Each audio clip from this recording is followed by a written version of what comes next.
గోదావరి కృష్ణానది జలాల పంపకాల సమస్యను శాస్త్రీయ పద్ధతిలో పరిష్కరించేందుకు కేంద్రం ముందడుగు వేయాలని CPI ML mass line party రాష్ట్ర కార్యదర్శి పోటు రంగారావు అన్నారు.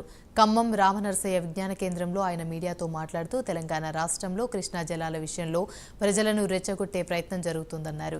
రాజకీయ లబ్ధి కోసం జలాల వాటా పంచాయతీని వాడుకునే ప్రయత్నం చేస్తున్నారన్నారు.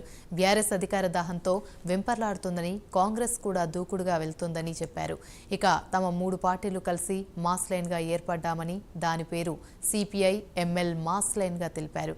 సిపిఐ ఎంఎల్ మాస్ లైన్ మహాసభల వాల్ పోస్టర్ను ఆవిష్కరించారు. మంది మీద, సిపిఎం పార్టీ నాయకుల మీద, తెలుగుదేశం టీఆర్ఎస్ అధికారంలో ఉన్నప్పుడు కాంగ్రెస్ పార్టీ నాయకుల మీద, ఇతరుల అధికారంలో ఉన్నప్పుడు వేరే పార్టీల నాయకుల మీద రౌడీ షీట్లు జరగడం అనేటువంటిది ఒక పోలీసు యంత్రాంగానికి అధికారాలు ఇచ్చారు.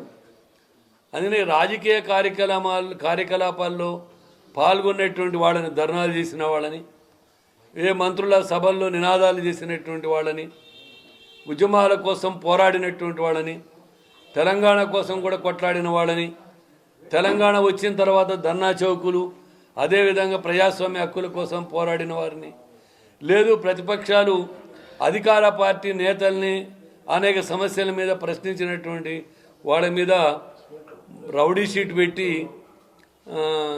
వాళ్ళని ఫోటోల్ని పోలీస్ స్టేషన్లు వేలాడదీసి 10 చిన్న కార్యక్రమానికి అరెస్ట్ చేసేటువంటి వ్యవహారానికి ప్రభుత్వము, పోలీసు యంత్రాంగం పూనుకున్నది.